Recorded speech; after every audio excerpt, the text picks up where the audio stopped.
Well, hello everybody. Welcome to our Nature's Secret to Digestion and Detox webinar. I'm speaking from a sunny and very hot Las Vegas.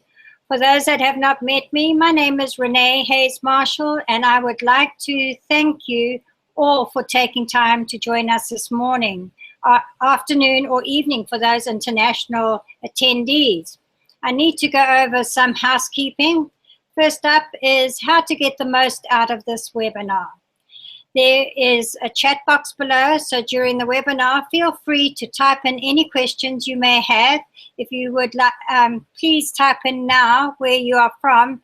That would be great. Thank you. Anybody from the UK, New Zealand, Australia, USA, and Canada that would like to find out more about my Health Fuel program, click the Join Renee button. And everybody who would like more information on Karen's program, Healthy Gut Advisor, click the Join Karen button after the webinar.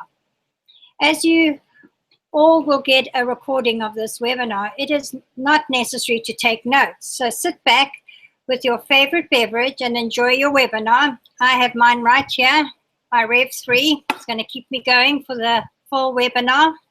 I know you are all in for an awesome hour of nutrition information, and you will learn a lot about yourself and your health. So what will be covered during this webinar? My guest, Karen Langston, will cover how digestion is at the root cause of most of the problems you are dealing with and what you can do to positively impact them. How digestion is supposed to work, how stomach acid plays a role in vitamins and minerals, how the gallbladder and pancreas plays a crucial role in fats and vitamins, how the pancreas plays a role in fats, vitamins, and mineral absorption, how digestion is related to disease, illness, and symptoms, how your digestive health is intimately linked to the immune system. So we are going to have a very informative webinar. To give you a bit of my background, I was born in South Africa where, through working with my horses, I got interested in holistic remedies. I came to the United States 22 years ago, and unfortunately, my health started to go downhill rapidly. After 12 years of bad health and several surgeries, I was introduced to a company called USANA Health Sciences. This was the best thing that had happened to me, other than my son joining me here in the United States. This company fitted perfectly into my belief of a holistic approach to health. After 1 year on the USANA supplements, I was able to regain my health and I have not had one day illness in 9 years. I felt energized, full of life pretty quickly. I partnered with USANA Health Sciences, and last year I got my certification as a nutrition advisor at Sonovive Medical Institute. Not only have I been able to help many people improve their health, I've made some awesome friends. One of my new friends is Karen Langston. Not only is she a friend, but she is also a mentor, and she also certified me at Sonovive Medical Institute. I'm so thankful that our paths have crossed. So let me introduce Karen, my guest, to you today. I am so excited to have her here as a guest on this webinar. Karen is an author, speaker, and an internationally recognized nutritionist. Overcoming Crohn's disease and living disease-free has earned Karen recognition as the go-to expert who can unlock the secrets to better health. Karen is an effective communicator and helps her audience get lasting results through her signature program, Healthy Gut Advisor, which allows her to teach health advocates and professionals the keys to positively and effectively unlock better health for their clients. So Karen, I am overjoyed to have you as a guest here today. Welcome. Hi, Renee. Thank you so much. I am absolutely honored to be here today, and a big shout out to all of those in Australia, New Zealand, Canada, and the UK and South Africa. I'm absolutely blessed to be here today, and of course, the USA. Can't forget them as well. So, do I just go ahead and share my screen, Renee? Yes, go ahead. Okie dokie.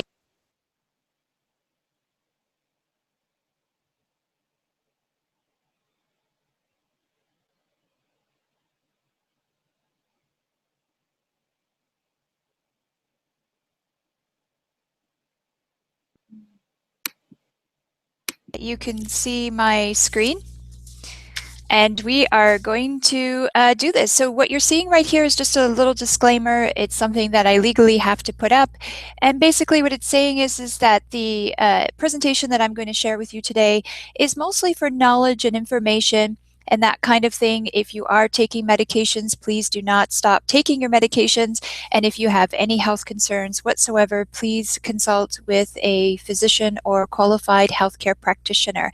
And of course, anything in this presentation is not intended to diagnose, treat, cure, or prevent any disease. Let's make sure that we've turned off our distractions and we want to breathe. Let's just take in a really big, deep breath. And that will help open up your mind so that you can implement some of the information that I am going to share with you today. Now, Renee did say that I certified her as a nutrition and lifestyle advisor, and she's absolutely right. I worked, lived, and played in Mexico and certified probably thousands of people who came down as a nutrition and lifestyle advisor. And this is what you are seeing here are some of the graduates. Notice how much fun we are having, and that's what it's really all about. And that took place at Sonavive, and these are just some of the pictures that I took at Sonavive. We have my favorite doctor in the whole entire world, Dr. De Hoyos, who's up in the corner. He's our nighttime physician. And then you can see pictures of the kitchen. I also overlooked the nutrition in the kitchen as well. So I got to work with some incredible chefs. And ladies, if you would love a man to cook for you, I had 7 men cook for me on a daily basis. We also had students come from Ensenada, which was about 2 hours south of Rosarito. And they would fight to get a position at Sonavive because it was just so unique. And for those of you who do not know who that gentleman is in the bottom left-hand corner, he is the founder of Sonavive, his second love next to USANA. And FYI, that is his hat, not my hat. We also have in the right-hand corner, we have Araceli on the right with the American hat on. She's, if you were to go down to Sonavive, she would be your concierge. And in the middle is Elizabeth, one of my very good friends, who is one of the chiropractors. And then another one of my great friends, Elizabeth, to the left there, who is the hydrocolon therapist. And I hear nothing but rave reviews about her.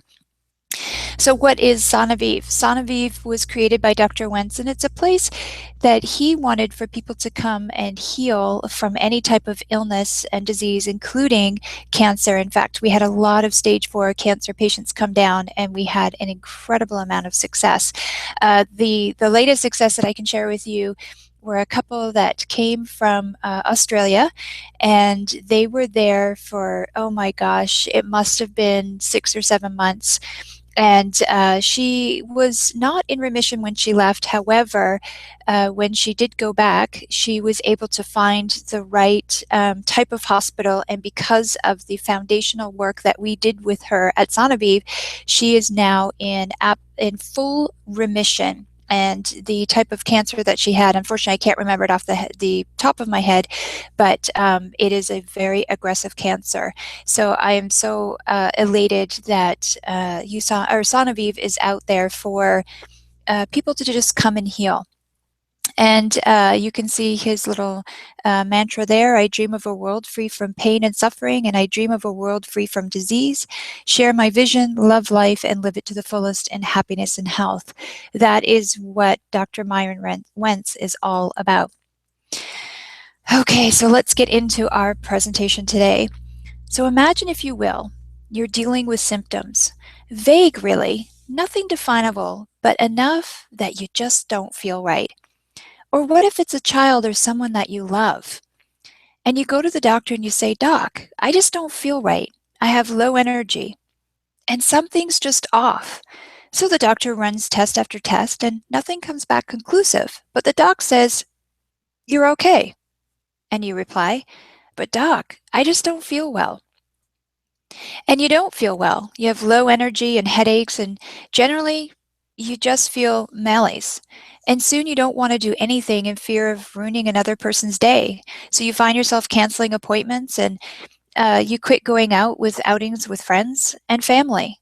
And so you go back to another doctor and you say, Doc, look, I just don't feel well. And he runs more tests and everything comes back within range.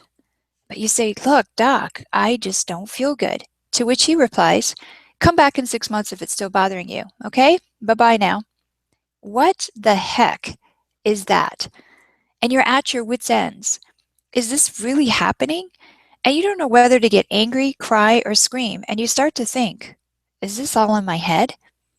And if you are one of the lucky ones and you do get a diagnosis, you're told it's permanent and there's nothing that you can do. So of course you have to start on one drug, and for a while you start to feel great, and then you start to feel lousy again, and the doctor adds another pill, and then 3, and then more pills to counter effect the side effects of the other pills. And soon you are eating more pills than food. And the pills are supposed to make you feel better, and yet you never feel quite right. And you're at your wit's end again. Is this really happening? And you don't know whether to get angry or to cry or to scream. And then you start to think, why me? Is this really my life? And you go back to your doctor, and your doctor says he's tried everything, and yet you're not getting better. And you think there has to be something else. Is there something else? Did your doctor tell you everything? Well, they actually did within the scope of their practice and what they can tell you under the Hippocratic Oath. But what if there was something that may help you? Would you listen? Sorry, Karen, we lost your sound. You lost my sound? Okay, now you're back. Okay. So what if that something was so simple that it sounds too simple to be true? Would you still try it? But most of us won't. We believe that medication is the only way. And besides, we're way too busy with our busy lives to have to actually take responsibility for our own health. And after all, if a medication allows me to continue on with something, like some uncomfortable symptoms, it's worth it, right?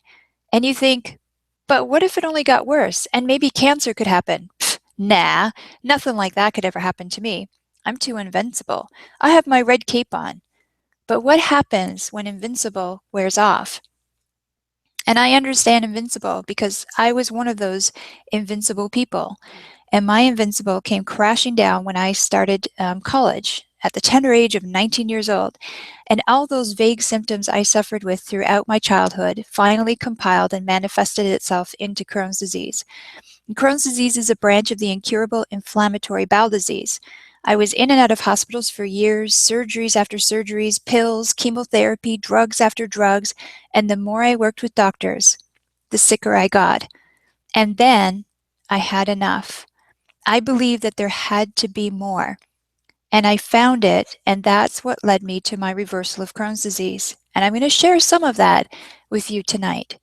Because I truly believe that illness and health starts with digestion, and I am so happy to report that the rest of the medical world is just starting to scrape the surface of this statement.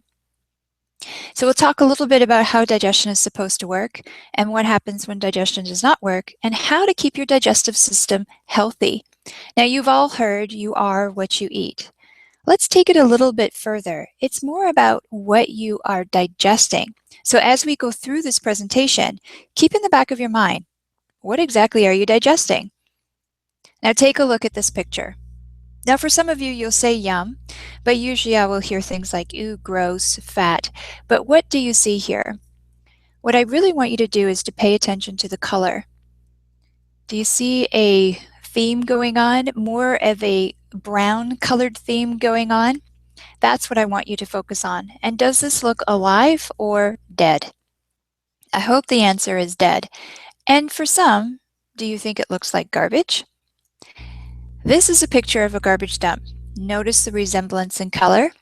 And in case you're in complete denial, I've taken the garbage dump and I've melded it with the junk food. So basically, garbage in is garbage out.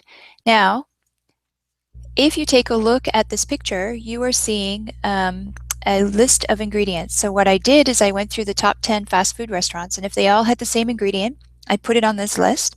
And this is a short list. It doesn't even have all of them.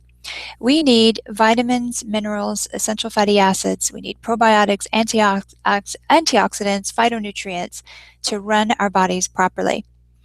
So do you see vitamin A, B1, B2, B6, B12, zinc, calcium? I hope the answer is no. So if you are eating these types of foods on a daily basis, how can you get angry with your body when it doesn't work properly? Now, some of you might actually be saying, well, Karen, I don't eat fast food.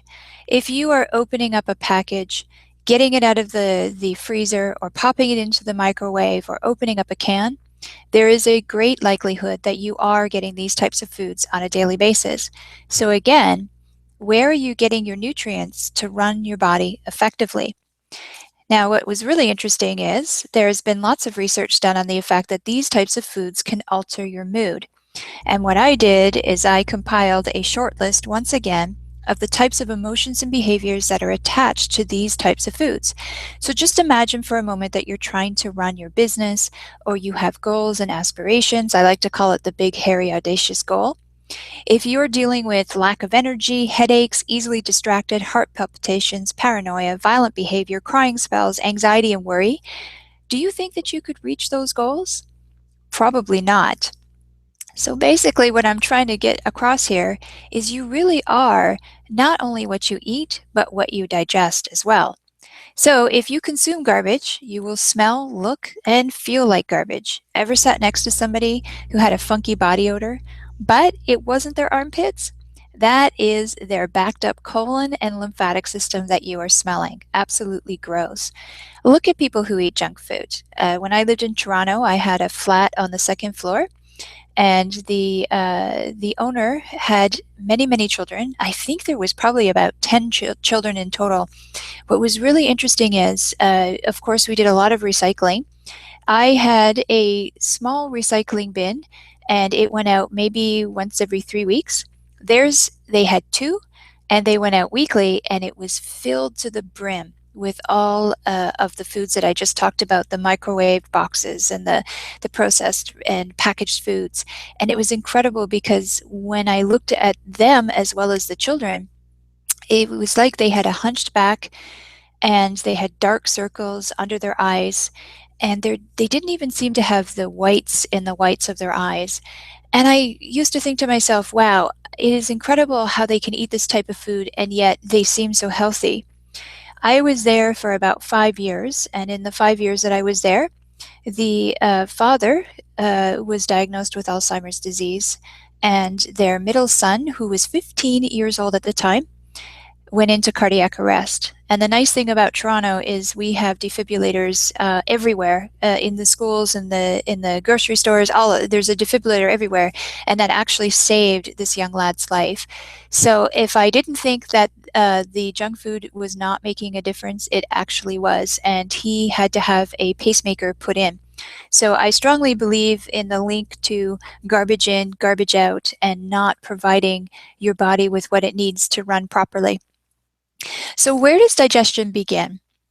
Well, it actually begins in our brain. We see food, we hear food thanks to Lay's potato chips, and we smell food, and that sends a message to our brain.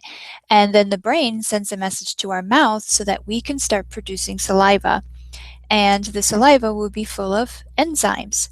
Two really important enzymes are your lingual lipase, which begins the breakdown of fat, and amylase, which begins the breakdown of carbohydrates. And while all of that is going on, the brain sends a message to your stomach to start producing hydrochloric acid.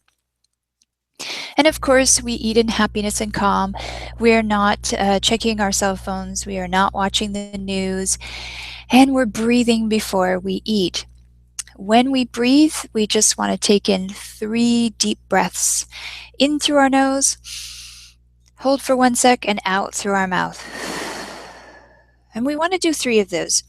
And the reason why we want to do those is because we have what is called our sympathetic and parasympathetic nervous system, and they are responsible for our stress and our response to stress, but also our rest and digestion. So, of course, which one would you want to be in if you were going to bring in food? Do you want to be in a stressful situation or in a rest and digest? Hopefully, it's the rest and the digest, which is your parasympathetic nervous system. So as long as you do those 3 breaths, you will be able to take yourself out of sympathetic nervous system and put yourself into parasympathetic nervous system. Oh, and there you go. We have a slide right there. So sympathetic is your fight and your flight, and your parasympathetic is your rest and your digest. So once we bring the food in, we're going to chew and we're going to chew and we're going to chew. How many bites should we chew for each mouthful of food? It's a range between 25 and 50 times. What we're looking for is to break that food down into either a paste or a liquid, just depending on what we have in our mouth. Why would we want to chew? Well, one reason would be so that we mix the food with the saliva. And what's in the saliva? Those 2 really important enzymes, our lingual lipase to break down fat and our amylase enzyme to break down carbohydrates. So we're chewing and we're chewing and we're chewing, and once we've done it to a paste or a liquid, it is then going to go down the back of our throat, and at this point our food becomes known as bolus, and bolus is just a mixture of the paste food or the liquid food with the enzymes and the saliva. It's then going to go traveling down the esophagus with the help of peristaltic type contractions, and then it's going to enter through the esophageal sphincter. And you can see here just that little yellow circle that's in the middle, that is the lower esophageal sphincter, but it's hidden by our liver. So the food enters into our stomach, and it's a highly, highly acidic environment. And if you're wondering, Karen, how come it doesn't burn the stomach? Got the answer for that too. Our body is amazing. We produce mucus, and the mucus goes along the lining of the stomach and protects the lining of the stomach so that the acid can't burn through it. Hydrochloric acid is extremely important because this is where we're going to start the breakup of all of the vitamins and minerals from the food that you just ate. So protein is going to start to be broken apart so that it can further be digested into amino acids. The lipase is, it will digest a tiny bit, but it's actually turned off because of the hydrochloric acid, and it will pick up later in the rest of the small intestines. Very, very important. Vitamin B12 needs hydrochloric acid so that it can be separated from the food, and a molecule is going to attach to it called intrinsic factor.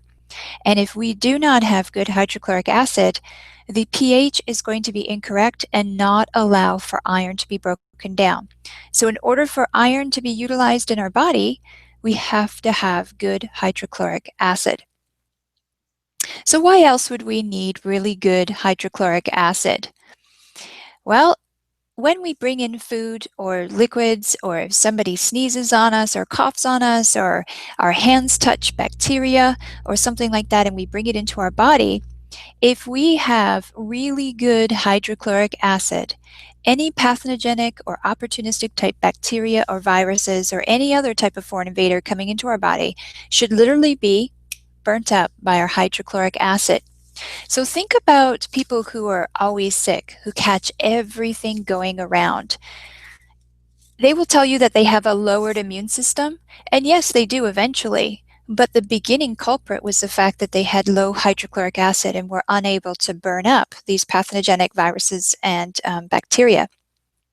We also need hydrochloric acid, again, to break down our food and to allow for vitamin B12 to be broken down and attached to that intrinsic factor molecule so that it can be absorbed in the ileum, and to allow for proper acidity for iron to be broken apart and absorbed. We also need hydrochloric acid for calcium absorption. And it's also going to stimulate the pancreas so that it can release its enzymes and other juices. So once we've gone through the stomach, we are then going to enter into the small intestines, and our bolus then turns into what is known as chyme, C-H-Y-M-E. So the three parts of the small intestines are the duodenum, the jejunum, and the ileum. And the small intestines are all about absorption. This is where we are going to absorb everything, our sugars, magnesium, all of our minerals, our B vitamins, our fat-soluble vitamins as well, our electrolytes, sodium and potassium, for instance. So the small intestines are all about absorption, absorption, absorption. So in the duodenum, like I was just talking about, the bolus, which would have been at the top part of the stomach, has now become known as chyme, and it's going to travel down to the bottom part of the stomach and through the pyloric canal and in through the pyloric sphincter. Once it does that, it's then going to enter into the first part of the small intestine, which is called the duodenum. Now, if you have been following me on Facebook, I actually posted this morning on Facebook, and I said, if you wanted to know what the Big Bang Theory had to do with the duodenum to tune in, well, here it is. The duodenum is like the hot spot. It's where everything is going to happen in terms of breakdown and energy of everything that you ate. This is where the gallbladder is involved, and the pancreas is involved, and the liver is involved. So the first part of the small intestines, which is the duodenum, truly is the hot spot. So the duodenum, hot spot, like I said, you have the liver, which is going to create bile, and that bile is then stored in the gallbladder. And the gallbladder, when it's time, will release the bile, and it will go into the common hepatic duct, and the pancreas will release its enzymes and its gastric juices, its pancreatic juices, and they'll all go into the duodenum. Now the liver is creating bile salts. It's also taking excess cholesterol, and to get rid of that, it's going to enter into the gallbladder along with bile. Now remember I said that when your bolus and chyme were coming through the stomach, it was a highly acidic environment. Once we come through into the duodenum, we don't want a highly acidic environment. What we're looking for is more of an alkaline type environment so that the nutrients can be absorbed. So we release baking soda. We actually release bicarbonate soda, and that will change the pH of the substance coming through. The gallbladder is extremely important for numerous reasons, but the biggest one is it helps us to break down our fats. And some of our fat-soluble vitamins are vitamin K, E, A, and D. And vitamins K, E, A, and D form a word, KED, and they are responsible for many actions in our body, including hormones and organ function. If we do not have a gallbladder, we run the risk of not breaking down our fats or getting our fat-soluble vitamins. The pancreas is basically going to release all of its enzymes. So the enzymes that were in our mouth were amylase and lingual lipase. In the pancreas, they become known as pancreatic amylase and pancreatic lipase. So this is where we're going to break down carbohydrates into simple sugars, and this is where that protein that was broken apart in your stomach is now going to be broken down into amino acids. Now, amino acids are important for absolutely every function in your body. We cannot live without amino acids. Some of those amino acids, once they've further been digested and assimilated, will then become different strands of protein, and protein helps to repair our DNA, our RNA, our hormones, our neurotransmitters. So it's super important that the pancreas is getting that clue from the duodenum that it needs to be releasing these enzymes. And of course, just like the gallbladder, the pancreas also releases bicarbonate just to make sure that we really have that pH changed to a more alkaline state. This is a great video. I can't play it for you because it's not mine. Plus, I don't think you'd be able to hear it anyway. But if you really want to understand a very short video, it's about 3 minutes long, on how the gallbladder and the pancreas work in unison in the duodenum, just go to animatedpancreaspatient.com, or I have the YouTube URL right there for you. It'll do an excellent job of explaining everything that I just explained. So the last two parts of the small intestine are the jejunum and the ileum. This is where, once they have left party central, they're now going to go into the jejunum and the ileum and start the absorption and assimilation process. So this is where everything, your vitamins, your minerals, your essential fatty acids, your fats, your sugars, cellular debris, amino acids, your toxins, everything will be absorbed in the small intestines. And how do they do this? Well, they do this with what is called microvilli. And microvilli are little finger-like projections. In fact, they're known as brush border. You have your villi and then your microvilli on top. And if you were to look at them under a microscope, they actually look like brush bristles. Brush bristles. And what they do is they take all of those wonderfully broken down nutrients and they allow them to go into the bloodstream. And if they're fat soluble, they'll go into the lymphatic vessels. So here you're seeing a close-up of the microvilli and the villi on top of that. So this is basically what happens. So what I'm showing you here is an enlargement. So you see all those little teeny tiny, they look like strands on top. Those are your microvilli. So what I've done is I've taken 3 of them and just enlarged them. So basically what they look like are tubes, and they're very teeny tiny. So your nutrients come along, they're all well broken down, perfectly aligned to come through these small microvilli. And at this point, if they need a little bit more breakdown, there's enzymes in the microvilli that will then just break them down a teeny tiny bit more so that they can then be absorbed into the bloodstream or the lymphatic system. So the liver then the liver is responsible for the fat-soluble vitamins and for everything that we talked about. So all of everything that goes through the small intestines are going to come up to the liver. And the liver is the captain of the body, and it's also the filtering organ of our entire system. So when all of these nutrients come up, they decide where they're going to go in the body. So if you had worked out that day or overexerted a muscle, the liver will say, okay, this muscle needs repairing, and so we'll send some amino acids to help repair the muscle. If it was the joint, we would send some essential fatty acids. If we needed energy, we would send some B vitamins to our adrenals and so on.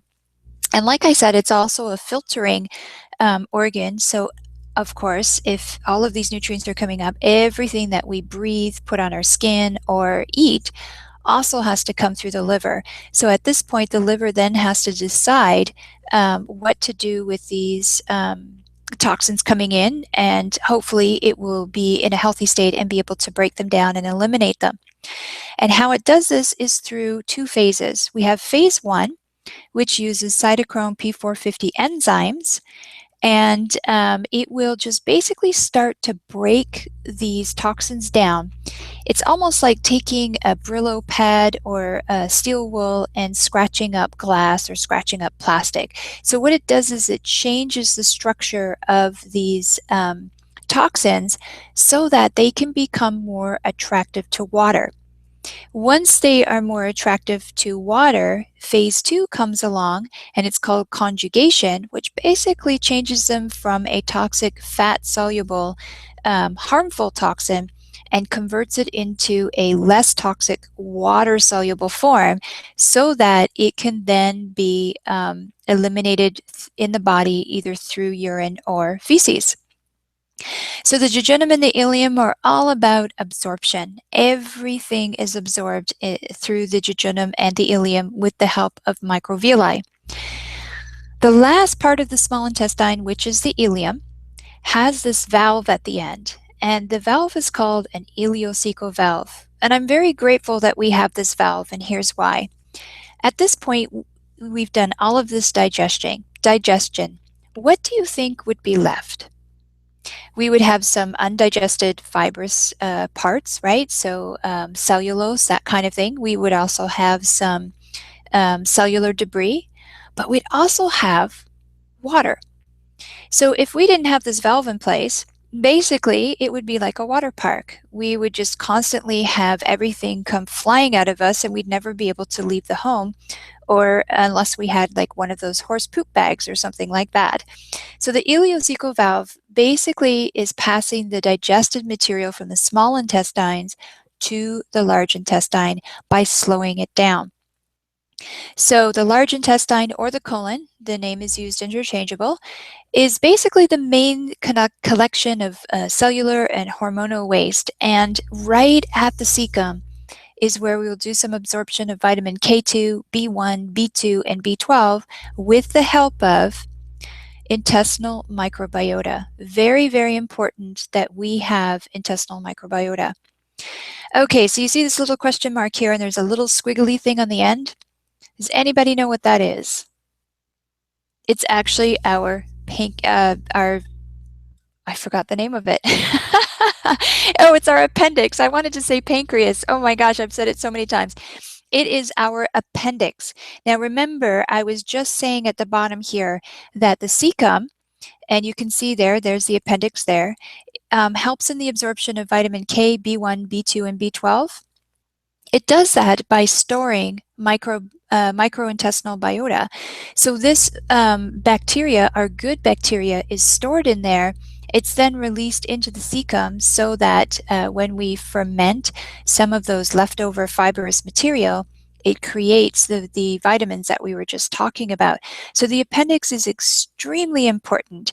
And if you don't have an appendix, you definitely need to be on probiotics for the rest of your life. And I would even encourage upping our fermented foods as well. So there's your cecum right there, like we were talking about. And did you just notice how close that appendix is? The first part is the ascending colon. And then as we go across, we have the transverse colon. We have going down as the descending colon. We then have the sigmoid colon, the rectum, and the anus. Those are all the parts of the large intestine. So when we go through the cecum and our digested material has come through, the body then decides whether or not we need to collect water. Now, for the most part, it should be more on the dry side coming through. If the substances coming through are more on the dry side, this will trigger the colon to get water from the rest of our body. So this is why it is so important to make sure that we're drinking half our body weight each day in water, so that we're able to pull this moisture into the colon. If it is already too watery, then the body won't bring any water in. Then as we, I hit the wrong button there. So as we come around the transverse colon, the part that's horizontal, the water and the cellular debris, which would be your soluble fiber and your insoluble fiber, start to plump up, and you're starting to form mush.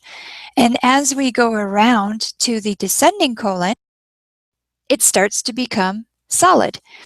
And then, of course, as we hit the sigmoid part of the colon, this is when you get that familiar twinge, like, oh, I think I need to find a bathroom really soon.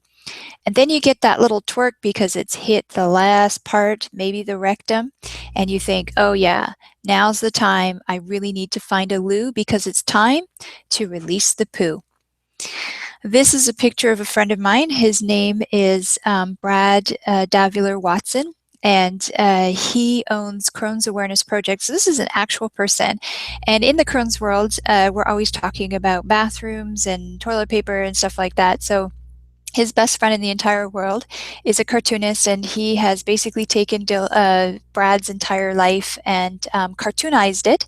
And if you wanted to see more amazing cartoons, go to Facebook and just look up either Dylan Moore or Outhouse Cartoons. Absolutely amazing. So we have run to the loo because it's time to release the poo. And this is called transit time. Transit time is from the time you put the food in your mouth until it ends up in the toilet. Any idea how long that should be? It should be between 12 and 24 hours. It just depends on what you ate. So in the stomach, it's about 2 to 4 hours. In the small intestines, about 1 to 5 hours. And from the colon to the toilet, it's about 12 hours. The average North American transit time is actually 72 hours. Wow. When you look at this, that is supposed to be between 12 and 24 hours. That is incredible. And I have had clients in the past, one in particular, who would go once a week on a Friday around between 2 and 4 p.m. It just depended. And that was because he took X-Lax on Thursday night, and by the time it worked its way through, he would be going to the bathroom between 2 and 4, usually 4. What's even more disturbing than that is the fact that our medical textbooks are being rewritten so that we can feel comfortable. They are changing the transit time from 12 to 24 hours to 24 to 72 hours. That is absolutely ridiculous because it's not based on science. They've already done it with urine. At one time, our urine was a yellowish color. And because most of us are not eating food that's high in vitamin B12 and B6, as well as we don't have good digestion going on, we wanted everyone to feel comfortable. And so medical textbooks have been changed that urine is actually clear. And that information actually came from a doctor, a very well-known friend of mine. And he was the one who brought that to my attention, that the medical textbooks had been changed for urine. I think that's absolutely shocking. If you'd like to learn a little bit more about fiber, if this was a live presentation, I would definitely be showing this video, but this is my own video. You can just go to YouTube and just put in the search box Karen Langston fiber, and it will come up, and it's about 3 minutes, and it just does a really good job of explaining fiber, and it's a little bit on the funny side as well. And again, if you were following me on Facebook, I'm sure you're recognizing the picture, right? Because I had posted this one as well. Okay, so now we know how digestion is supposed to work. We know that we're chewing and we're breathing and we're changing pH, and our gallbladder is breaking down fats, and our pancreas is releasing enzymes, and we just have this wonderful married environment going on. How many of us are actually living like this? Probably not too many of us. More of us are like this. This is what I call the erratic dashboard diner.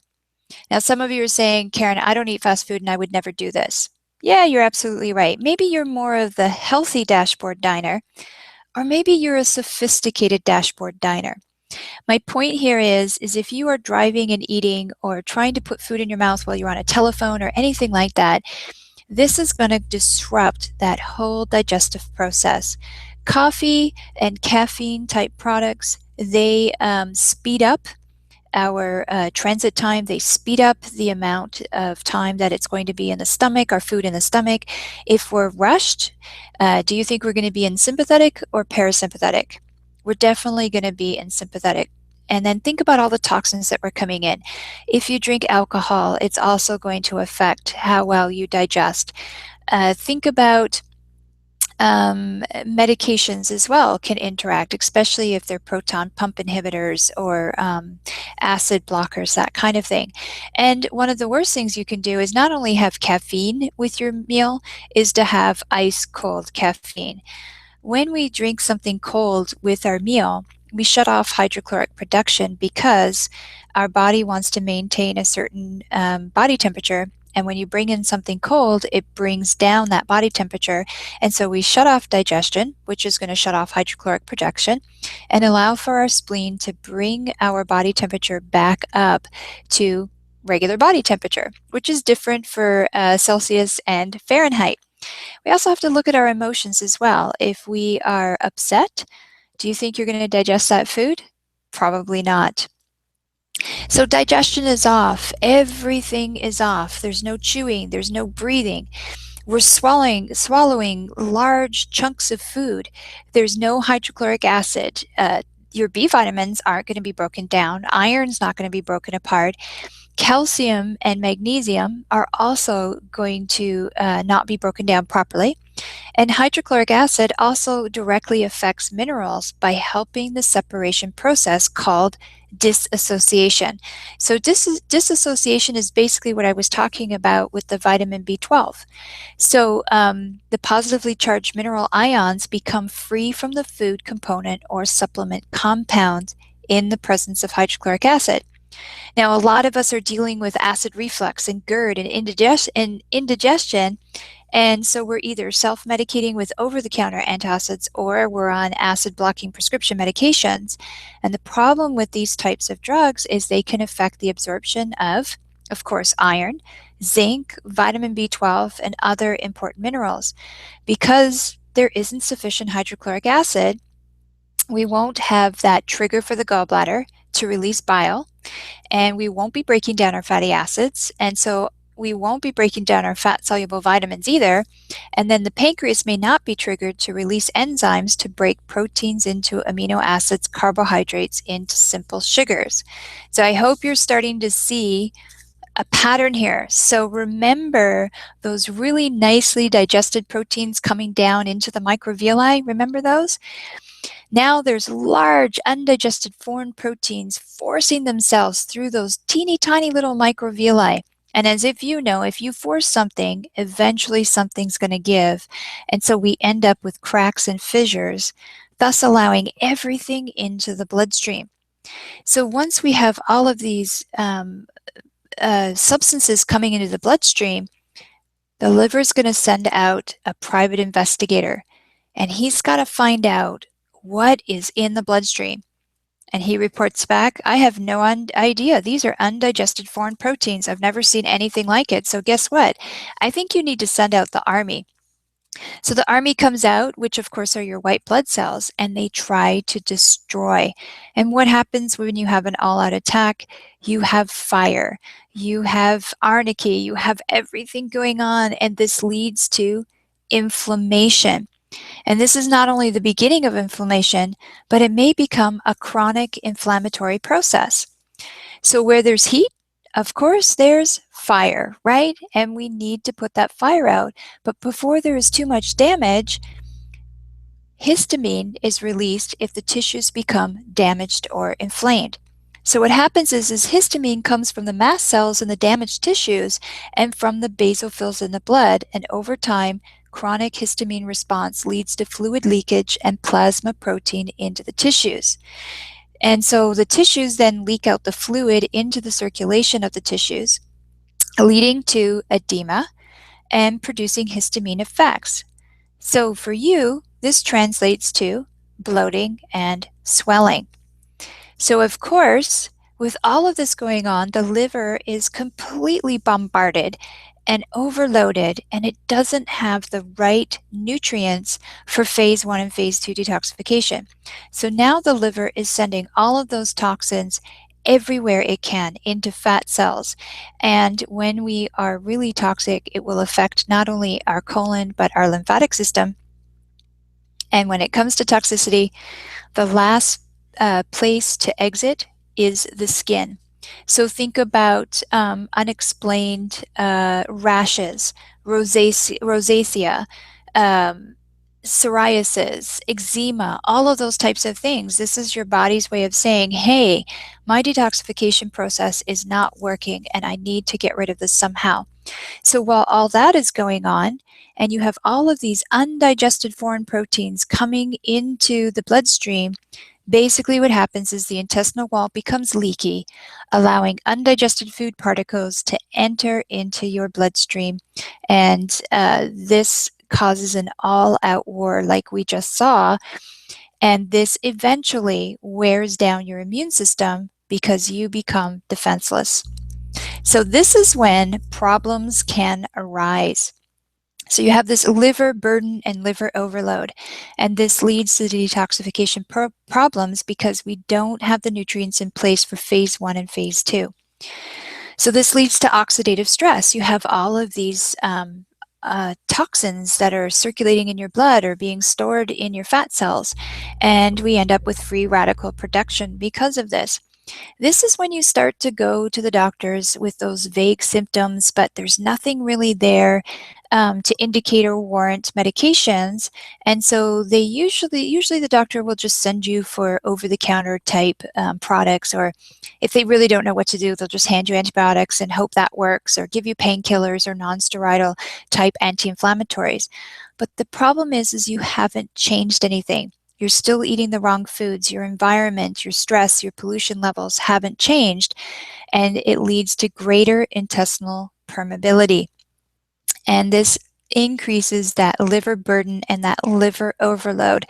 And suddenly you are storing toxins like crazy.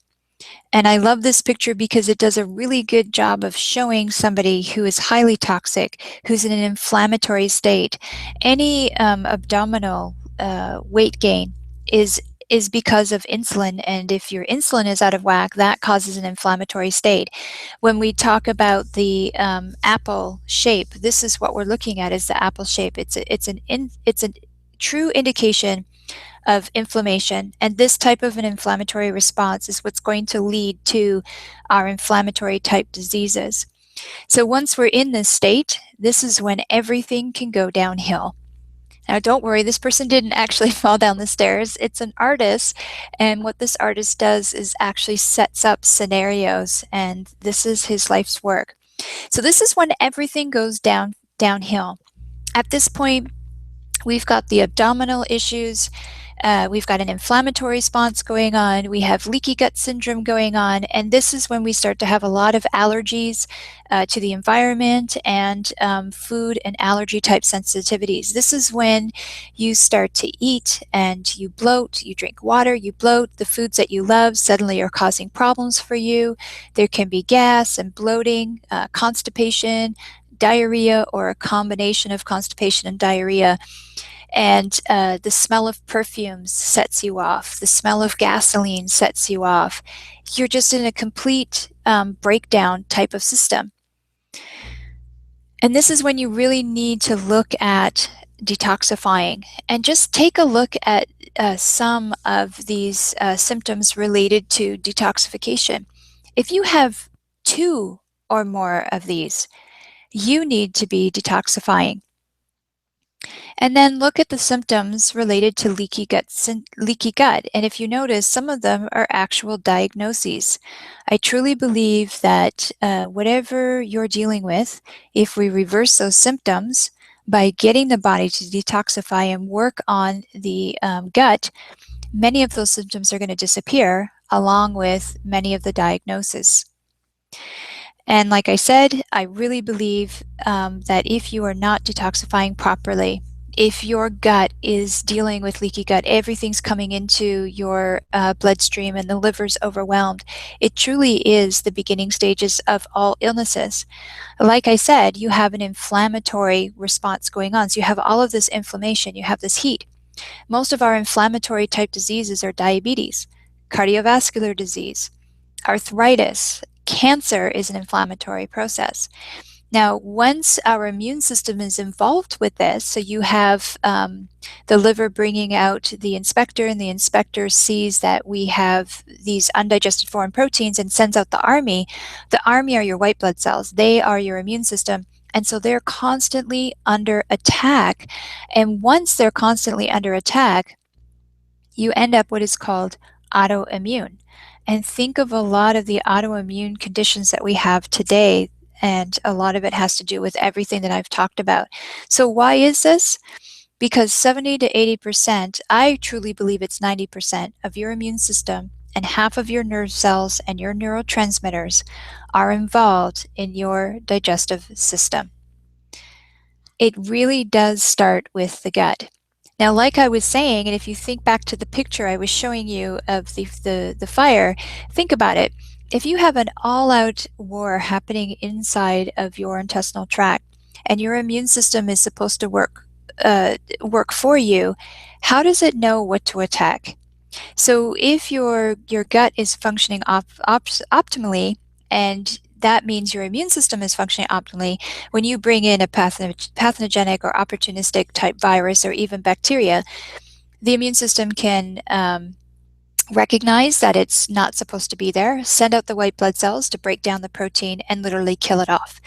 And as a live cell microscopist, I've seen this over and over again through the microscope. You'll see the little neutrophils coming in and cleaning stuff up in the blood, or if you're about to get a cold or even the flu, you'll see tons of neutrophils, and yet you haven't even displayed a symptom yet. And they're supposed to do that. They're supposed to come in and clean up whatever is not supposed to be there.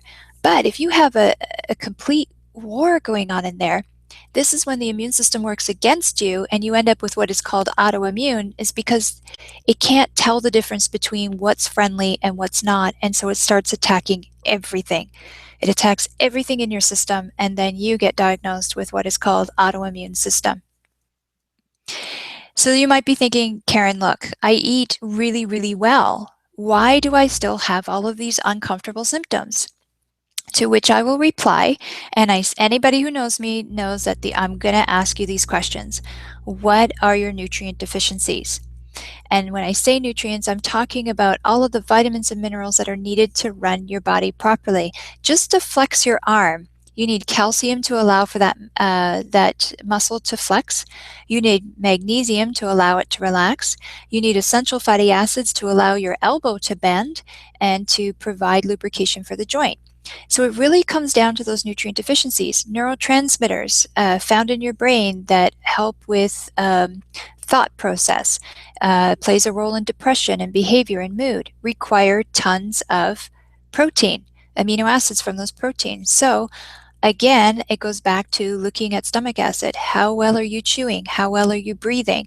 What is the function of your stomach acid? Do you have good hydrochloric acid? You have to look at your microbiota.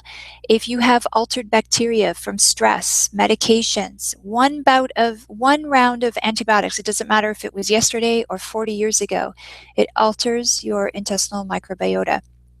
And then we would look at the liver. How well are you detoxifying? Do you have all of the nutrients in place to allow for that detoxification? So now that I've scared you, you're probably thinking, okay, so what can I do about it? That's a really great question. I call it the 4R program. The first one is remove. The second one is replace. Third one is rebalance. And the fourth one is, where are you? Repair. So we're going to go through some of these. And then if you have any questions, you can always put them in the chat box. So these are the 4Rs, and they are crucial. They're also used at Sonavive as well, and most alternative type healthcare practitioners, naturopaths, chiropractors, functional medicine type doctors, nutritionists are going to use this 4R principle. So let's talk about removing first. I think the number one nutrient that the number one product we need to remove from our body is gluten. A lot of people have sensitivities to gluten, and there's only about 1% of the population that literally has celiac, but there's many more of us running around not knowing that we have celiac. And even if you've been tested for celiac disease and you've come back negative, it doesn't mean that you still can't have a sensitivity to gluten. What is the problem with gluten? There's a couple of things. Number one, we lack the enzymes to break down gluten. We're not meant to eat grains. We actually cannot break down the grain. Most of the gluten, or wheat in particular, I should say, is genetically modified.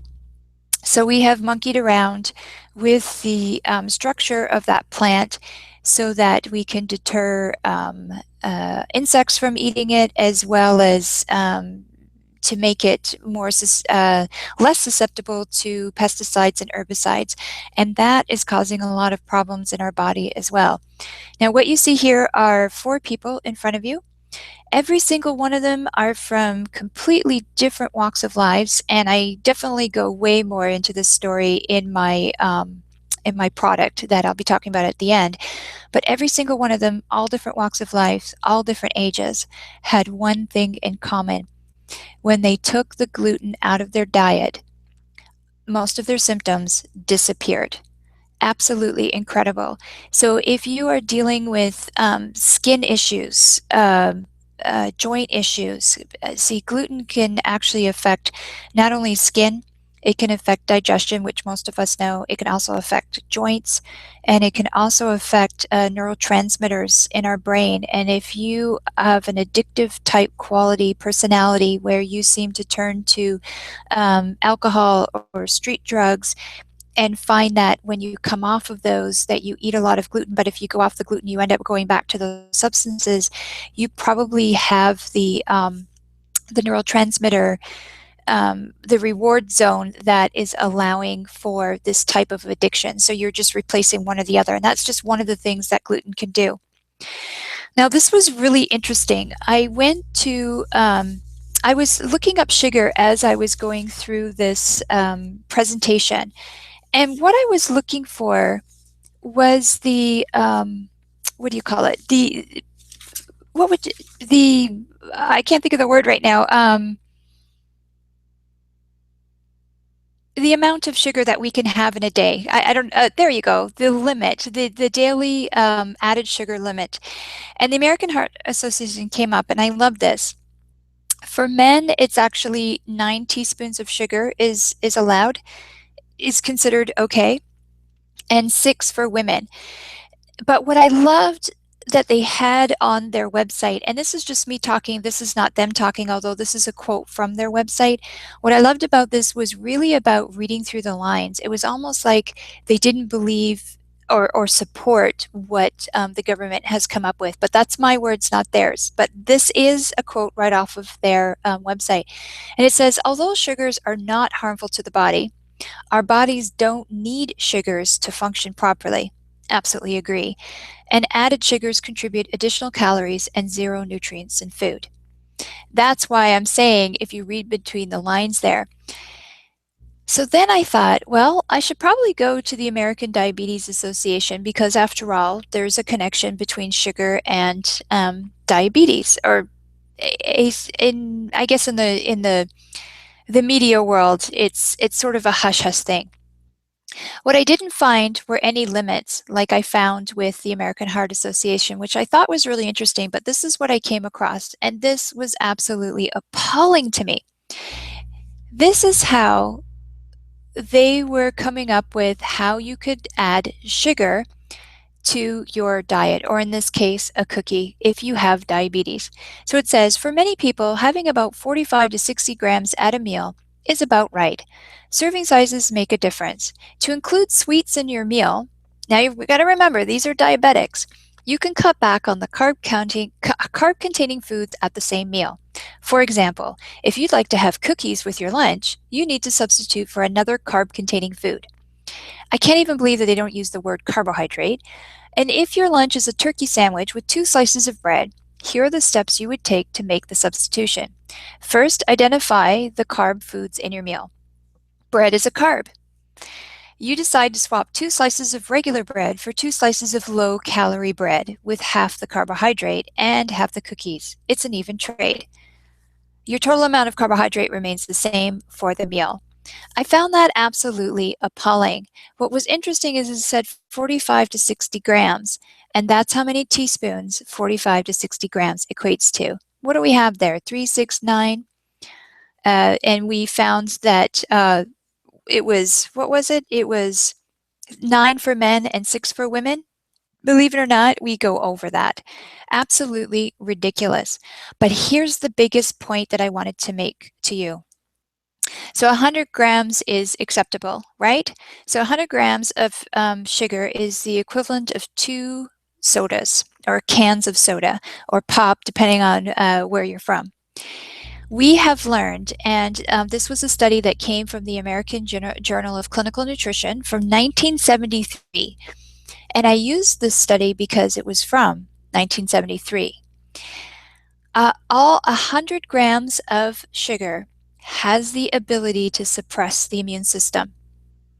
Now remember, I was talking about the white blood cells that come and they eat up bacterias and viruses and opportunistic things that aren't supposed to be in the blood.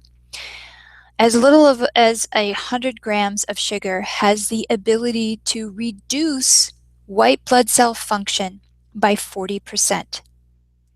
And It affects the white blood cells within 30 minutes of drinking or eating 100 grams of sugar. And the greatest effect was between 1 and 2 hours. And that effect can last for at least 5 hours. So basically what happens is your white blood cells cannot keep you healthy. They cannot work to their capacity if we're bringing in 100 grams of sugar. Now, most of us who eat the standard American diet are bringing in way more than 100 grams of sugar. So could you imagine having, let's say, 600 grams of sugar? How many hours are our white blood cells going to literally be at half capacity? So that was the whole reason why I wanted to bring up the sugar part of it. So you have to look at your junk food. Processed foods are inflammatory, and they don't contain the nutrients that you need to run your body properly. They're fortified with synthetic ingredients, and we are finding that some of these synthetic ingredients are causing illnesses in our body, or they sit in the receptor sites and don't allow for the proper vitamin to get in there or nutrient to get in there and do the function that it's supposed to do. One of the biggest ones is cardiovascular disease and its relationship to homocysteine. They're fortified with man-made chemicals. Most of these chemicals are made in a laboratory. They're high in sugar, they're high in inflammatory type fats, they're dead foods, and they are literally glue. If you want to make glue, you use two things, flour and water. We are literally putting glue in our system. So let's talk about replace. Don't you just love this picture? I love to pause because a lot of times the positive energy from just showing this picture makes a lot of people smile, or I get a wow. Look at the vibrancy and color. We're actually attracted to these types of foods because they have everything that we need to run our bodies properly.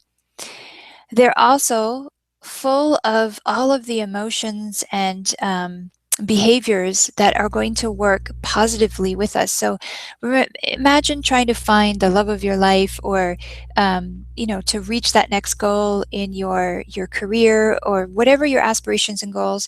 Do you think it would be easier if you were intimate, full of life, calm, feeling loved, adventurous? Absolutely. And guess what? They have everything that you need to run your body properly. And I love this because the food companies are starting to listen to us. We are the ones who decide what is on the shelf. And I have noticed over the last couple of years, when I go through the Wall Street Journal every morning, there are more and more titles like what you're seeing here of food companies listening to us. We make a difference not by yelling and screaming.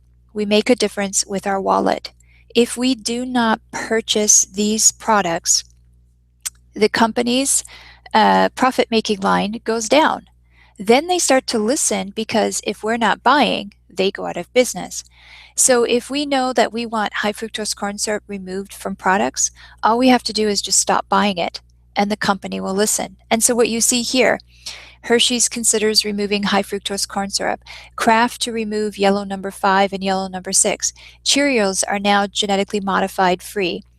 Hershey bans genetically modified ingredients. Dunkin' Donuts plans to phase out whitening agent. All you have to do is say no by just not purchasing it. So we do have the ability to make a difference in the types of foods. So we want to chew 25 to 50 times. We want to breathe, and we want to relax before we eat. So instead of chewing a couple times, just chew more. Let's learn to breathe before we eat, and let's learn to relax before we eat. Let's talk about rebalancing. Rebalancing is really about rebalancing the microbiota in our intestinal tract. As you saw from the cecum and the appendix, it is really super important that we have this microbiota not only to kill off pathogens and bacteria and to keep us healthy, but also to allow for the fermentation process of some of our vitamins. And some of the assailants are antibiotics, corticosteroids, antacids and acid blockers, and proton pump inhibitors are also in there. estrogen-containing hormones, birth control pills. These are all going to cause problems with our microbiota. If you've had your appendix removed, even your gallbladder as well. If you've taken a lot of alcohol or caffeine or sugar and refined foods, these are all, including stress, are also going to affect your microbiota. Now, a prebiotic is a non-digestible food ingredient that promotes the growth of beneficial microorganisms in the intestines. In a word, it's fiber. Basically, when you have your microbiota that's sitting in that little cecum, when all of that undigested material comes through, which is the fibrous part of your meal, the probiotic, the probiotics that are, or the microbiota that's there starts to eat them, and at the same time as it's eating it, it ferments it and allows for more microbiota. So this is why fermented vegetables are so important.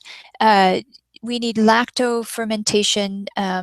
It's also a method of food preservation, and it was around long before we had refrigerators. In fact, as refrigeration came into mainstream, fermented type foods, kimchi, vegetables, that kind of thing, started to decline, and our intestinal microbiota started to change. And fermented vegetables also enhance the nutrient content of our food. We'll actually crave them. So some of the fermented vegetables are sauerkraut, kefir, pickles, pickled vegetables, and pickled eggs. Eat to your heart's content when it comes to these. We also have microbiota in our soil.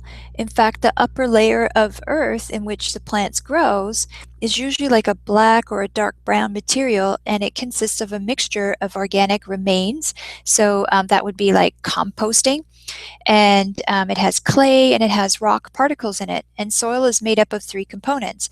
It has minerals, trace minerals, and other matter, and that it comes from the rocks below or nearby.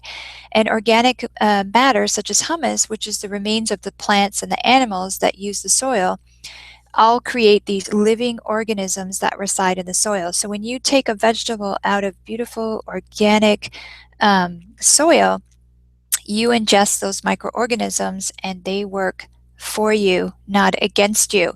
So when we are dealing with conventional crops, because of the amount of pesticides and herbicides that are sprayed on the plants, it soaks into the soil and it's changing the microbiota environment of the soil, and so we're not taking in those microbiotas as well. It all begins in the gut, right? So let's talk about repair. Now, repair is about reversing nutrient deficiencies in the body, and we're not eating foods that are organic, and we're eating foods that are laden with chemical ingredients, so this is going to affect your vitamins and minerals. And we must supply our body with specific nutrients, at the very least, until the nutrients have been reversed. Now, with that said, the following recommendations I believe we need to be on for a lifetime. And a great example of this is our liver. Remember, I kept talking about nutrients associated with phase 1 and phase 2? Well, these are the required nutrients. So for cytochrome P450 enzymes, and to allow it to go from an oil-based toxin to scuffing it up so that it's more hydrophobic, we need B vitamins. We need folic acid, glutathione, which is a powerful antioxidant. We need vitamin E and vitamin C, and we also need carotenoids as well. So for phase 2, to take it from a toxin that can make us sick to a water-soluble metabite, we require glutamine, glycine, taurine, cysteine, and sulfur. These are amino acids. And where are those amino acids coming from? From the protein that you ate. And how does the protein break down to amino acids? Well, it starts with hydrochloric acid. I hope you're starting to see some light bulbs go off. And this is why I ask those questions when somebody says, yeah, but I'm eating well. Why do I still have problems? So when it comes to liver support, I'm looking for certain ingredients when it comes to that liver support. I want to make sure that this liver support is going to give me cell protection. It's going to help enhance and stimulate that both phase 1 and phase 2 detoxification. And it's also going to help decrease inflammation and protect that liver from any damaging effects. So the first one is milk thistle. And milk thistle, or Silybum marium, has been used for over 2,000 years as an herbal remedy for a variety of ailments, in particular liver, kidney, and gallbladder problems. Now, the flavonoid called silymarin protects the liver from toxins, including certain drugs such as Tylenol. And Tylenol can cause liver damages in high dosages. In fact, hospitals use milk thistle when there is an overdose of acetaminophen. And silymarin has antioxidant and anti-inflammatory properties, and it may help the liver repair itself by growing new cells. Now, early laboratory studies also suggest that silymarin and other active substances in milk thistle may have anti-cancer effects, and these substances appear to stop cancer cells from dividing and reproducing and shorten their lifespan and reduce blood supplies to tumors. The second one that I'm looking for is N-acetyl-L-cysteine, and it's basically an amino acid. It's a building block of proteins that are used throughout the body, and when taken as a supplement, it's usually in the form of N-acetyl-L-cysteine or NAC, and the body makes this into cysteine and then makes it into that powerful antioxidant that I was talking about, glutathione, which the liver is going to use a lot of. And doctors often give intravenous N-acetyl-L-cysteine to people who have taken an overdose of Tylenol to help prevent or reduce liver and kidney damage. And several studies indicate clinical importance of N-acetylcysteine supplementation on antioxidant perimeters in abdominal surgery, and it's also a frontline defense against some of today's most deadly public threats. And I'm sure you could think of a couple of them, right, that we are dealing with today. It also helps with influenza, chronic obstructive pulmonary disease, emphysema, chronic bronchitis, and H. pylori. Another one that I'm looking for is something from the brassica family. So broccoli, cauliflower, and other cruciferous type vegetables that you're seeing here on the right contain health-promoting phytonutrients that have been shown to help prevent the onset and halt the progression of many different types of cancers, including colon, breast, prostate, thyroid, cervical, and other type cancers. So cancer-fighting components that offer powerful protection against carcinogens, and they support the body's natural detoxification process, which literally helps to rid the body of cancer-causing agents in our food, in our water, and our environment. It also promotes healthy estrogen metabolism. When estrogens are metabolized through pathways, they become more likely to trigger cancer. And this is another reason why it's so important to be pooping as well, because our excess estrogens are released into the colon so that they can be taken out of the body. And if we aren't pooping properly, those excess estrogens get recirculated back into the body. And so cruciferous compounds promote a healthier pathway for breaking down the estrogens in the body, which can help protect against cancer. And of course, we're dealing with a lot of PCBs today and xenoestrogens, and PCBs are just basically polychlorinated biphenyls. We have these in our soil, our water, and our air. They're in our fish, our packages, our processed foods, especially in our processed foods, because of the cryotherapy that they use, or the cryo heating technology that they use. And something from the brassica family can actually help protect against these. So when it comes to liver support in the form of supplementation, the one that I want is to make sure it has milk thistle, so that it can support and protect the liver and kidney and the gallbladder. And it will also actually help the gallbladder to work better. I also want to make sure that that there's N-acetyl-L-cysteine, because when we take N-acetyl-L-cysteine, the body breaks it down into the amino acid cysteine and then into glutathione, which is that powerful antioxidant that's used by the liver for detoxification.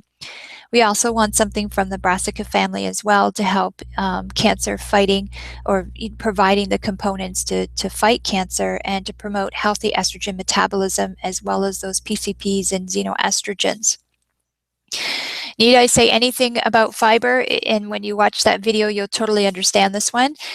Fiber bulks up your colon. It aids in relieving constipation, aids in relieving diarrhea, feeds friendly bacteria, binds to waste, binds to toxins, and it's going to bind to those excess estrogens as well. According to the National Institute of Institute of Health Human Microbe Project, there is several evidence linking the lack of the right friendly beneficial microbiota to diseases such as colitis and inflammatory bowel disease, but also to obesity, autoimmune diseases like diabetes and rheumatoid arthritis and chronic inflammatory related conditions, including mood disorders and depression. So probiotics are going to increase the right friendly bacteria to boost your immune system. They allow for vitamin reactions to aid in detoxification. They also decrease inflammation in the body. I also want a digestive enzyme, especially since I am over the age of 40. And if you are over the age of 40, I don't know what it is, but your warranty is up at 40 and your body starts to break down. It's actually harder to make hydrochloric acid, and your enzymes don't work as well after the age of 40. We're actually timmering on the level at the age of 35, believe it or not. So you need enzymes to support normal digestion and optimal macronutrient absorption. It's also going to decrease embarrassing gas and bloating, and it's going to help those vitamins and minerals, because if the enzymes are what are breaking down the food to get it from a carbohydrate to a simple glucose, or a fat into a fatty acid, or a triglyceride, a protein into an amino acid. You have to have enzymes. So digestive enzymes will help with that. And digestive enzymes as well also decrease inflammation. So when it comes to digestion and detoxification support, I'm looking for really good liver support that's going to have the N-acetyl L-cysteine, the milk thistle, and the something from the brassica family. I want digestive enzymes to break my foods down. I want probiotics so that I've got really good intestinal microbiota to break down and create some of those vitamins. And of course, fiber, so important. So those are your 4 R's: remove, replace, rebalance, and repair. So again, look at this. Do you need to detoxify? Are you dealing with symptoms of leaky gut? Take a look at your skin, take a look at your muscles, take a look at even how your thought processes are. Are you happy and optimistic all the time? Because to understand everything is to connect it to inflammation, and that inflammation is making you fat and sick. And most are inflamed and living an inflammatory type lifestyle. It doesn't matter what the problem is. You have to work on your digestive system and your symptoms will improve. So you have to treat differently by thinking differently. We have to treat differently by thinking differently. And did you know that not one of your cells is the same after 7 years? And I love this. I'll eat fast food, drink neon-colored energy drinks, take all of my prescriptions, and clean with toxic chemicals, but I need to research before I try supplement, nutritional, or cleansing programs. Really?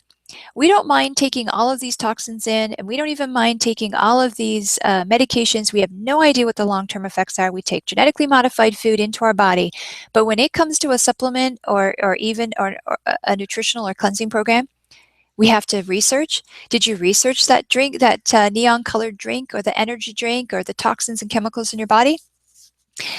We really need to think differently in order to treat differently. It does not matter what you are dealing with. It starts with your intestinal tract, and that's because health really does start with digestion. What and how we eat is what we become. So you have to ask yourself, do you want to consume the meat of an animal that was locked in a cage and standing in its own feces, never seeing the day of light? Or would you rather take on the energy of an animal that was allowed to live the way it was supposed to live, graze on grass that is full of chlorophyll and vitamin K2, which can actually reverse cardiovascular disease? You are what you eat as well as what you digest. We need to eat organic, eat humanely, eat non-genetically modified. We need to eat in harmony, breathe, and eat in peace. It really is about what we are eating and digesting and the illnesses and diseases that we're dealing with today, it all literally starts with you, because you are what you eat. And some of you may have already heard my story, and Renee touched a little bit on it at the beginning, but I did have Crohn's disease at one time, and that was over 6 years ago. And it wasn't like I just had a little bit of it.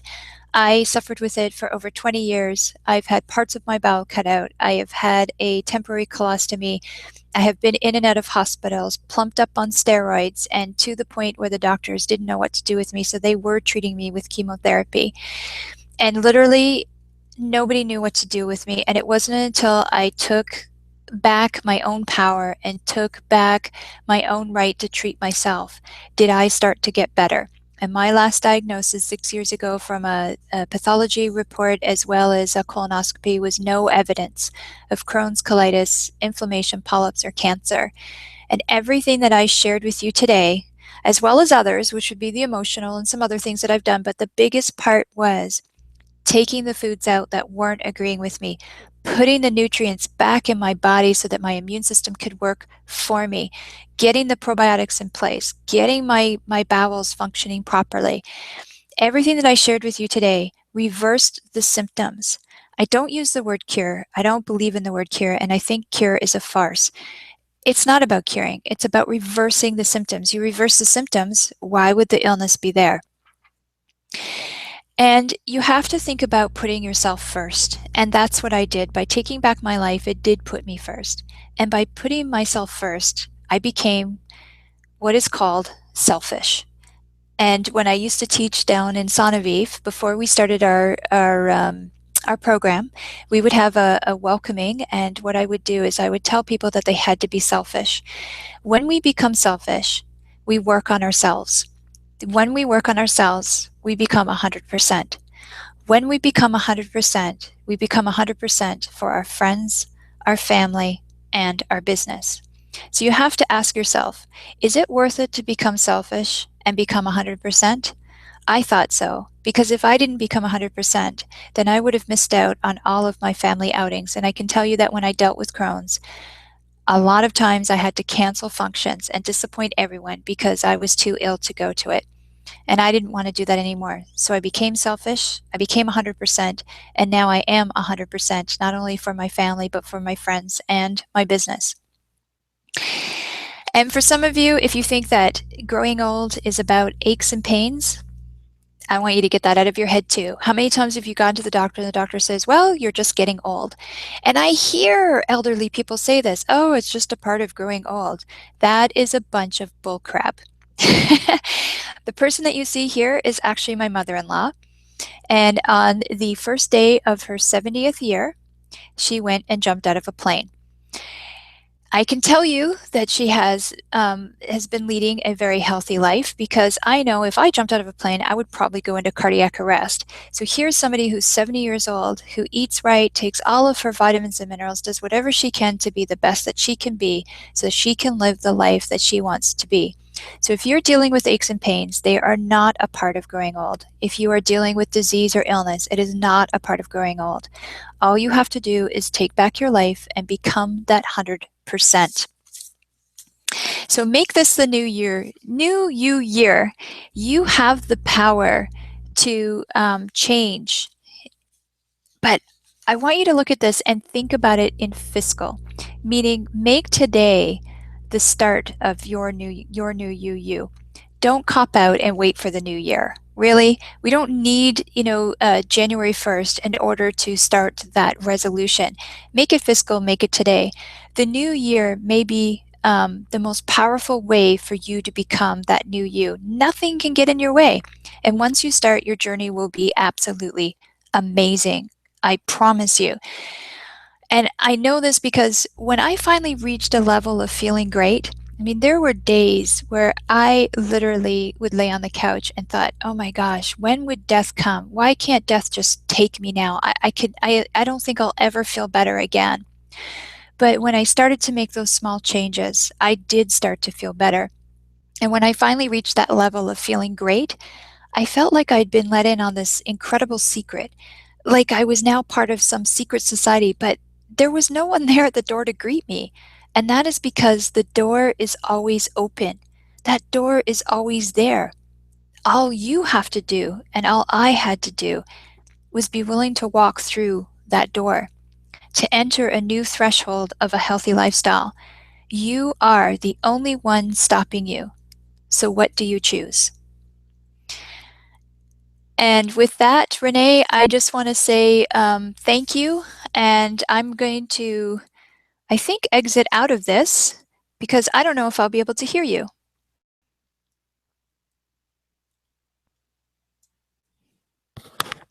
Are you there, Renee?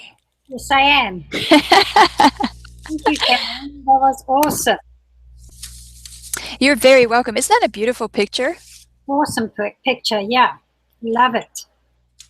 Wow, Karen, that was awesome. I can't believe all the information you've given us today. Thank you for giving us so much important information on our digestion in a way that we can all understand. It is amazing how our environment is creating so many health problems today. Yeah, you went through the same thing, right? I did, yes, absolutely. And I had to take charge as well. So that's when you really start living a healthy life, is when you take charge of your health. Yeah, yeah, absolutely. Well, Karen, due to the technical problems with the webinar today, Karen and I have decided that we'd hold a question and answer webinar in the very near future. So once you have all watched this recording, note down your questions and Karen will answer them in the next webinar.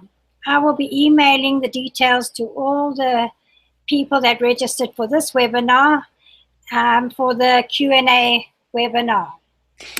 Can I share something with your listeners? Absolutely, go ahead.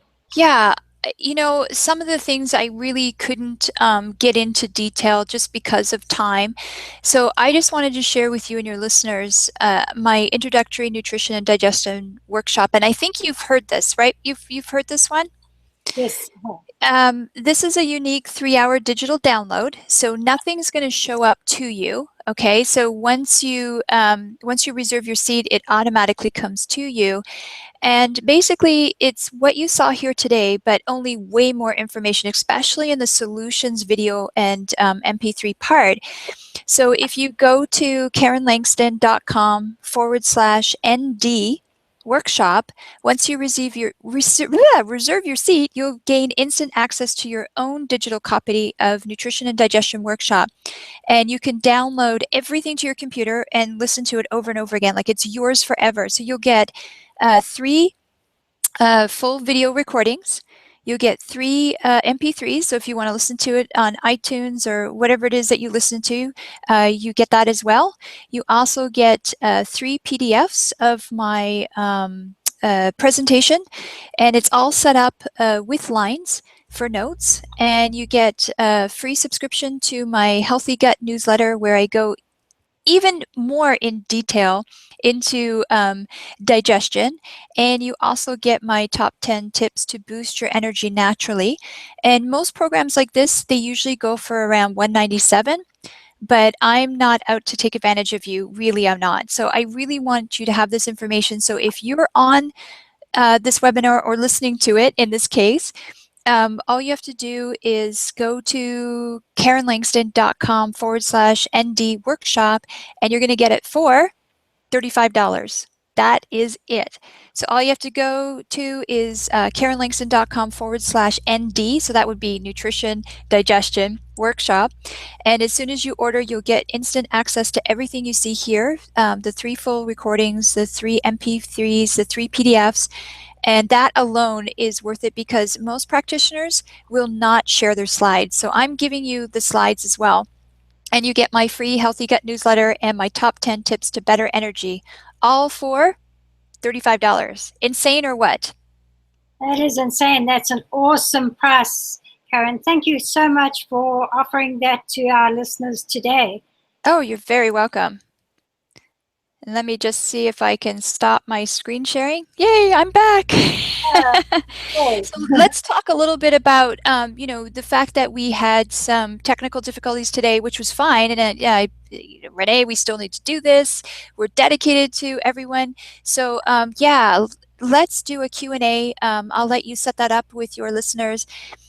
Even if they can't make the call, if they just write down all of the questions that they had and they email them to you, I'll spend an hour just asking as many questions as they like. That'll be awesome. Thank you so much. That's really going to help a lot for all the listeners that are listening in on the recording. Yeah. Well, it's been absolutely fun, that's for sure. Did you have any questions? No, at this time, I'm going to keep them for our question and answer webinar. And I just want to thank you again, Karen. That was an awesome webinar, and I'll get in touch with everybody as soon as possible to send the link to this recording and for the link to the question and answer and the date for the question and answer webinar. And we'll do it live. Now that we've ironed out all the technical difficulties, I'm sure we'll have it handled. Yeah, absolutely. Gotta love technology, right? Yeah. Well, thanks, Renee, for this opportunity. I really, really appreciate it. Thank you, Karen. And thank you, everybody, for registering. It was awesome having everybody come in and register for this webinar. And we'll talk to you later. All right. See ya. Bye.